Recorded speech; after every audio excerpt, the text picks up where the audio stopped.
অনেক সময় একটু ক্রিটিসাইজও করে, এত জমি উনি কি করবেন, উনি যে জমি কি করবেন আজকে উনি হাতে কলমে দেখিয়ে দিলেন।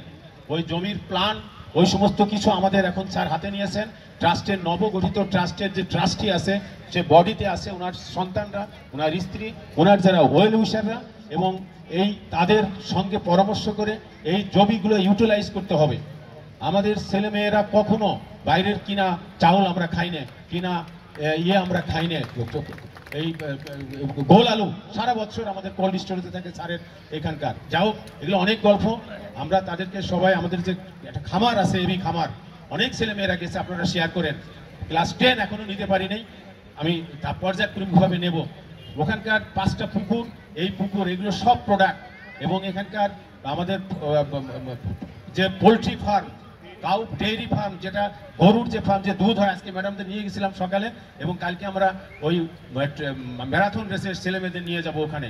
আমি একদিন আগামী বছরে কোনো একটা সময় যদি আল্লাহর সুযোগ আমি যদি থাকি, আমি যদি এই ট্রাস্টের সচিব মহোদয়কে অনুরোধ করব, একটা অভিভাবক দিবস আমরা ওখানে করব, কিভাবে করা যায়, অথবা এখান থেকে অভিভাবকদের আমি নিয়ে যেয়ে অ্যাটলিস্ট আমি দেখাতে চাই যে আপনার সন্তানরা যা কিছু ভোগ করে, যা কিছু দেখে, এক সময় কিন্তু এটা ওখান থেকে আসতো, এখন কলেবর বেড়ে যায় যে আমাদের আউটসোর্সিং করতে হয়, কারণ 80 কেজি মাংস তো আমি ওখানে দিতে পারবো না, তখন দেখা যাচ্ছে যে আমাকে 50-60 কেজি আসলে কিছু বাইরের থেকে নিতে হয়।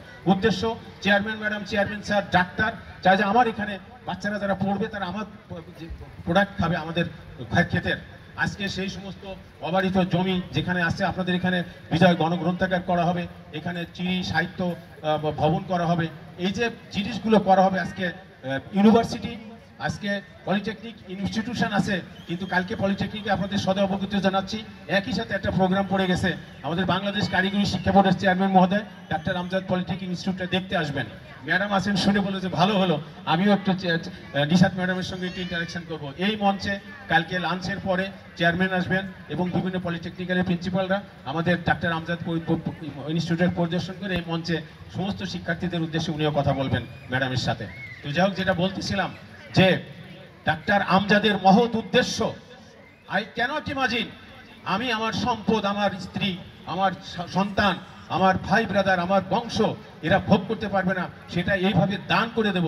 হাজী মোহাম্মদ মহসিন আমরা গল্প পড়েছি, আপনারা সবাই অলমোস্ট আমার বয়সী, আমাদের স্কুল জীবনের গল্প, সেই গল্পে হাজী মোহাম্মদ মহসিন সব দান করে গেছে। পরবর্তীতে কি হলো, সারা বিশ্বের ভিতরে দানশীল হাজী মোহাম্মদ মহসিন, সে দানশীল হাজী মোহাম্মদ মহসিন ছিলেন নিঃসন্তান, স্বাভাবিকভাবেই তার সবকিছু ট্রাস্ট করার একটা প্রবণতা, একটা ইচ্ছা, তবে তার মন নিশ্চয়ই ছিল।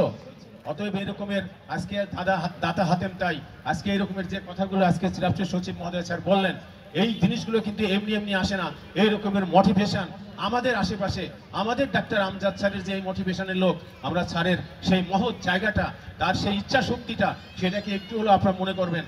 আমি আজকের এই মঞ্চে শুধু একটি কথা বলতে চাই, অধ্যক্ষ হিসাবে আপনার ছেলেমেয়েদের দায়িত্ব আমরা নিয়েছি, আমার শিক্ষক, আমার ম্যাডামরা নিয়েছেন, আমার অ্যাডমিনিস্ট্রেটিভ বডি, আমাদের ট্রাস্টের যারা আছেন, ট্রাস্টি বোর্ডে ওনারা অনেকেই আছেন, তারা সবাই মিলে আপনাদের সন্তানদের দায়িত্ব নিয়েছি, ভবিষ্যতেও আমরা নেব, এবং যারা সামনে আরো আসবে, যারা চলে যাবে, আপনারা এই অভিভাবকদের, আজকে হয়তো স্বল্প কিছু অভিভাবক, আমার অভিভাবক আছে হলোকে যদি 1200 হয় আবাসিক, তাহলে 12 দুগুণ 2400 বাবা মা।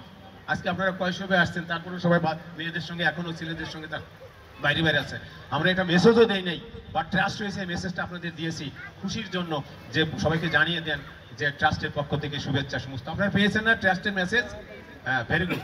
তো আমরা যেটা বলতে চাচ্ছি, আপনার সন্তানের প্রিন্সিপাল আমি, আপনার সন্তানের খাবার বলেন, সরি আপনার সন্তানের পড়াশুনো, তার ক্লাসরুম ফ্যাসিলিটি দেওয়া, তার শিক্ষক দেওয়া, তার লেখাপড়ার জায়গাটা এক্সপ্লোর করা, ভালো করা, তাকে কিভাবে দুর্বলকে সামনের দিকে নিয়ে আসার জন্য, কোথায় আমার গণিতের শিক্ষক, কোথায় আমার ফিজিক্সের শিক্ষক, কোথায় ইংরেজির দুর্বলতা, এইগুলো কাটায় উঠে তাদেরকে একটা ভালো জায়গায় আনার জন্য আমাদের চেষ্টার কোনো কমতি নাই। আপনারা আপনাদের আবাসিক সন্তানদের জিজ্ঞাসা করেন, ছেলে বা মেয়ে, এই প্রিন্সিপাল সকালবেলা তোমাদের ওখানে কয়বার যায় রিডিং এর সময়, দুপুরবেলা সকালে রিডিং এর ছেলেদের ওখানে কয়বার যায়, কলেজ ক্যাম্পাসে কয়বার যায়, বিকজ আমরা একটু সেলফ মোটিভেটেড হয়েছি এই ডাক্তার আমজাদ স্যারের সংস্পর্শে এসে। এটা আমি আসলে এভাবে নিজেকে বোঝাতে পারবো না, এটা হয়তো ভিতর থেকে হয়তো হয়েছে। আমরা এই আপনাদের ছাত্রদের এই সেবাটা দেওয়ার জন্য, অর্থাৎ একাডেমিক যেটার জন্য আপনারা বাচ্চাকে পাঠিয়েছেন, ওই জায়গাটার জন্য যত ব্যর্থতা, শিক্ষক স্বল্পতা, শিক্ষকের যে একটু ঘাটতি, এটার জন্য আমি সম্পূর্ণ আমার শিক্ষকরা বা আমি আমার পক্ষ থেকে বলবো এটা আমার আসলে ব্যর্থতা, এটা আমার চেয়ারম্যান মহোদয়ের নয়। কারণ চেয়ারম্যান মহোদয় আমাকে বলেছেন, আমাকে জানেন যে রিমোট জায়গায় আমি শিক্ষক আনি, ভালো ভালো শিক্ষক ছাড়া আমি আপনাদের বাচ্চাদের সামনে দাঁড় করাতে চাইনি। তারা আসে, সরকার এমপিওতে টান দিয়ে নিয়ে গেছে। হ্যাঁ, আমরা এখন সময় আসছে যাতে তাদেরকে কিভাবে রাখা যায়, এটা এই চিন্তা এখন ট্রাস্ট হয়তো আস্তে আস্তে করতেছেন বা হবে ইনশাল্লাহ। অ্যাট দ্য সেম টাইম তাদের থাকা, তাদের খাওয়া, তাদের এই যে ফ্যাসিলিটিগুলো এবং তাদের অবারিত খেলার মাঠ, তাদের সুইমিং পুল, তাদের অ্যাডমিনিস্ট্রেটিভ যে বিষয়গুলো, আজকে যারা আছে ভবিষ্যতে যারা আসবে তাদের এই বিষয়গুলো দেখার যে দায়িত্ব বা যারা আমরা এটা দেখি, আজকে ট্রাস্ট হয়ে গেছে। ট্রাস্টের প্রতিষ্ঠাতা সচিব মহোদয় এখানে আছেন, উনিও একজন শিক্ষিত, উনি রাজশাহী ইউনিভার্সিটি থেকে উনি মাস্টার্স করে সেই 80-র দশকে বের হয়েছেন, বন্ধু বান্ধব সব সচিব, উনিও সরকারি চাকরি করতেন। এখানে উনি এই যে বিষয়গুলো ওনার মাথায় এক্সপ্লোর করেছে, যে আজকে চেয়ারম্যান মহোদয়ের সঙ্গে থেকে ওনার ফিলোসফিটাকে আমরা বুঝতে পেরেছি, উনি বুঝতে পেরেছেন, দীর্ঘদিন ধরে আছেন ওনার সহচর্য এবং সহচর হিসাবে, ওনার আস্থাভাজন হিসাবে। আজকে সেই কারণেই উনারাও মাথায় নিয়েছেন কিভাবে এই প্রতিষ্ঠানটাকে কিভাবে বাংলাদেশের ভিতরে নয়, বিভিন্ন আশেপাশের দেশ থেকে এখানে ভিজিট করতে আসবে। আপনারা দেখেছেন আমাদের ওয়াকওয়ে, চারপাশে ঘোরানো ওয়াকওয়ে, এই ওয়াকওয়েটা হয়তো আগামী বছরে এটা দৃষ্টিনন্দন একটা চারপাশে আমরা যে প্ল্যান করব, এটা আমি সেগুলো বলবো না, বাট স্যারদের মাথায় সেটা আছে। আপনারা এখানে এসে আশ্চর্য হয়ে যাবেন যে আমার বাচ্চা এই ওয়াকওয়েতে হাঁটবে, দৌড়াবে, এরকমের। আমাদের সুইমিং পুলটা আরো কিভাবে ডেভেলপ করা যায়, টাইলস করে সেগুলো করা হচ্ছে। আপনাদের বাচ্চাদের এই সব কিছু ভালোর জন্য যা দরকার, হরিদ্বার সরায় নিয়ে এখানে কি করতে হবে, টিচার্স কোয়ার্টার করতে হবে, ভালো শিক্ষক নিয়োগদের জন্য যে প্রচেষ্টা, আমরা নতুন উদ্যমে নতুনভাবে আমরা নতুন বছর থেকে আমরা চিন্তা করতেছি। অ্যাট দ্য সেম টাইম এই মেসেজটাও আমি সবাইকে দিতে চাই, আমার প্রতিষ্ঠান বেস্ট অফ দ্য বেস্ট হবে, এটা আমার চেয়ারম্যান মহোদয় চান। এবং বেস্ট অফ দ্য বেস্ট করতে গেলে টিকে থাকার লড়াই যারা টিকে থাকবে তারাই থাকবে। এখানে উনি ওনার সব কিছু, ওনার ভাই ব্রাদার, আত্মীয় স্বজন, ওনার স্ত্রী, ওনার সন্তান, ওনার বংশনুক্রম ভেবে সবাইকে যদি আমি আমার দৃষ্টি থেকে বলি, সবাইকে বঞ্চিত করে উনি ট্রাস্ট করেছেন। আর ওনার সেই জায়গাটাকে যদি আমরা শ্রদ্ধার সাথে দেখতে চাই, তাহলে আমাকে এখানে কম্পিটিশন করে থাকতে হবে। সে আমি প্রিন্সিপালই হই, স্যার সচিব মহোদয় হোক, আমার ভাইস প্রিন্সিপাল হোক, আমার শিক্ষক মন্ডলী হোক, এখানে বেস্ট অফ দ্য বেস্ট এবং ডেডিকেশন এবং যে মানের টিচার আমরা চাই, আমার চেয়ারম্যান মহোদয় চাই, শুধু সেই মানের টিচার এখানে থাকবে, সেই মানের টিচারই আমরা গড়ে তুলব। আমাদের শিক্ষকগুলো আছেন, আমাদের ত্রুটি বিচ্যুতি আছে, আমি তো বলছি দায়িত্ব আমার চেয়ারম্যান মহোদয়ের নয়। বাকি যে বিষয়গুলো বললাম হয়তো আমাদের ত্রুটি থাকতে পারে, বাট চেয়ারম্যান মহোদয়ের সেই জায়গাটাতে আমরা আঘাত করতে চাই না। উনি আমাদেরকে, আমরা তার আশেপাশে যারা আছি হয়তো আমরা তার পরামর্শ মতো আমরা কাজ করতে পারিনি, বাট আমাদের প্রচেষ্টা আছে। ইনশাল্লাহ আপনারা আস্থা রাখবেন, আমাদের সামনে ভর্তি, আমরা খুবই চিন্তা করে বাচ্চা নেব, আমরা ভালোর সঙ্গে কোনো কম্প্রোমাইজ করবে না। আমার টিচার ভালো হবে, আমার ছাত্র যেটা ভর্তি হবে ভালো হবে। আপনি জানেন আমিরাবাকিতে দেয়ার ইজ নো রিকমেন্ডেশন, কোনো সুপারিশ হয় না, কোনো সুপারিশ না। আপনারা আসবেন, দেখবেন আপনার ছেলে আমার লিমিটেড সিটে। অতএব টিকে থাকার লড়াই সারা বিশ্ব ঘুরে সব জায়গায়। আজকে উনি এভারেস্ট বিজয় হয়েছেন কিসের জন্য? উনি টিকে ছিলেন সংগ্রাম করে। উনি সে 8000 মিটার উঠছেন কি এমনি, এটা বুঝতে হবে। অতএব এই টিকে থাকার লড়াই আপনার সন্তানের যেমন, আজকে প্রিন্সিপাল হিসেবে আমার যেমন, আমার শিক্ষকের যেমন, তদ্রূপ সব জায়গায় কিন্তু টিকে থাকার লড়াই। কারণ কম্পিটিশনের বাইরে কিছু নয়, সব জায়গায় কম্পিটিশন। আজকে আপনারা ভালোই জানেন। যাই হোক, আসলে কথা যেটুকু বলতে চাইনি এত, আপনারা, আমার মনে হচ্ছে যে এই ধরনের আরো ফর্মাল মিটিং করে আমাদের আইডিওলজি, আমাদের না, আমাদের চেয়ারম্যান মহোদয়ের সেই ফিলোসফি আইডিওলজিকে আমরা তুলে ধরবো, আমরা এগিয়ে যেতে চাই সামনে। এবং আপনারা দোয়া করবেন যে আপনাদের সন্তানদের যে ড্রব্যাকস গুলো আছে, তারা পড়তে চায় না, এত কষ্ট তারা পড়তে চায় না, তারা পড়বে না।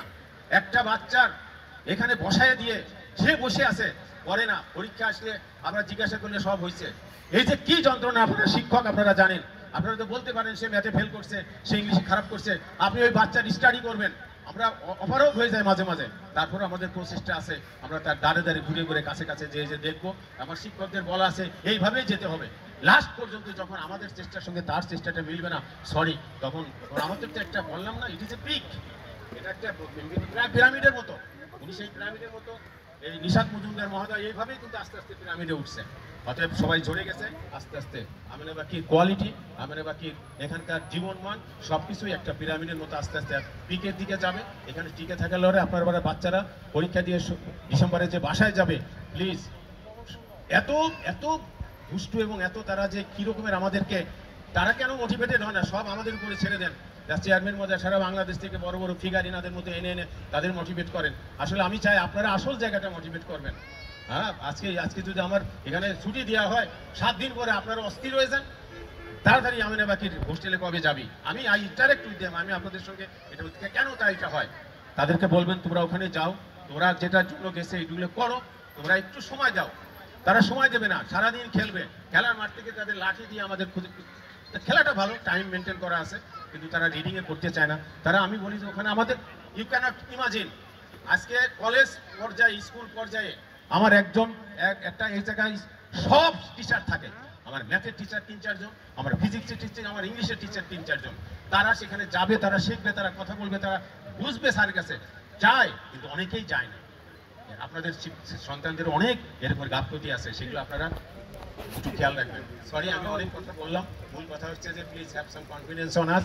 আজকে ডাক্তার আমজাদ ট্রাস্ট হয়ে গেছে, যেহেতু ট্রাস্ট হয়ে গেছে, অতএব ট্রাস্ট আমাদের নব উদ্যমে নবযাত্রায় স্যার শুরু করেছেন। আলহামদুলিল্লাহ, আমরা যেন সেই স্যারের প্রত্যাশাটাকে যতদিন থাকি, যতদিন মানে আমাদের, আমি তো আসলে বাইরের, দাদাও কিছুটা বাইরের, আপনাদেরই সন্তানরা যুগ যুগ ধরে থাকবে, তার আপন যারা আছে, তার শিক্ষকরা এইভাবে চালাবে। এগুলো কিন্তু এখন আর কারো নিজের কিছু না। ছেলে মেয়ে বিদেশে, স্যারের বয়স হি ইজ রানিং 75-76, ম্যাডামের বয়স ওই রকমের 70 up. Madam is sick, doctor Shamim Amjad madam, যার হৃদয়ের পড়ে আছে এখানে। আজকে আমি 10 তারিখে নবীনবরণ করবো, স্যার ম্যাডাম একটু সিক, আসতে পারতেছেন না। আজকের এই পুরো প্রোগ্রামে থাকার জন্য খুব ইচ্ছা প্রকাশ করছিলেন। আমরা চাই এরা আরো আরো ভালো থাকুক, সুস্থ থাকুক। তারা মানে আপনার সন্তানদের একটা অনুপ্রেরণা। ডাক্তার আমজাদ একটা ইনস্টিটিউশন, তার দর্শন, তার ফিলোসফি আজকে যদি উপলব্ধি আমরা একটু করি, যে মানুষটি এতটুকু ত্যাগ স্বীকার করতে পারে, সব কিছুকে বাদ দিয়ে, যে আমি টাকা কামাই করতেছি আমার সন্তানের জন্য, সেইটা আমি কেউ কাজ দিতে পারবে না, ভোগ করতে পারবে না, চিন্তা করতে পারেন একটু যে এটা কত বড় একটা বিষয়। আলহামদুলিল্লাহ, দোয়া করবেন আপনারা। আর definitely you must talk to that principal anytime, because আপনার সন্তান আপনি এখানে দিয়েছেন আমার কাছে, ওই সন্তানের দায়িত্ব আমি নিছি। আপনি কথা বলবেন, তার ভালোর জন্য আমার যেটা করণীয় সেটা আমি করতে বাধ্য, করতে না পারলে আমি সেটা হয়তো যতটুকু সম্ভব আমি চেষ্টা করবো, but definitely you must disturb me. তো থ্যাংক ইউ ভেরি মাচ দাদা, অনেক হয়ে গেল কথা বলা। Thank you.